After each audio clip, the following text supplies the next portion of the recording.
یه مقدار الان سرصدا تو سالونه. من علتش رو بهتون میگم. اول بچه ها و این طبیعیه، اما قبلش یه خبر خوب واسه بچه ها دارم. بچه ها خوب گوش کنن. یه خبر خیلی خوب.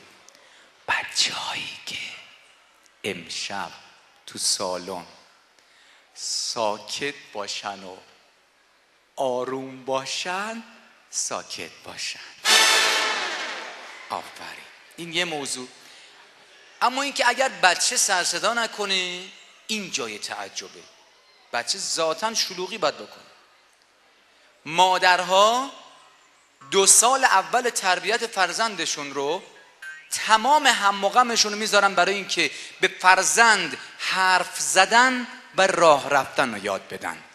بعد از این 2 سال همش بهش میگن بشین ساکت شو، بشین ساکت. این بچه قاطی میکنه، میگه پس اون همه زحمت برای چی بود.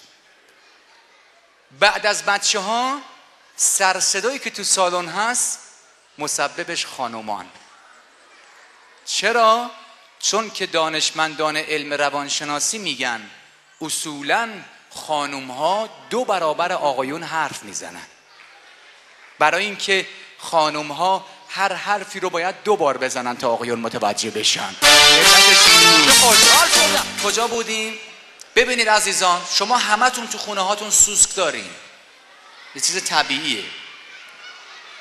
حالا میخوام بگم چقدر آقایون بدبختن. چه ربطی داره سوسک به مردها؟ من میگم ببینید، سوسک از موش میترسه، موش از گربه، گربه از سگ، سگ از مرد، مرد از زن، زن از سوسک.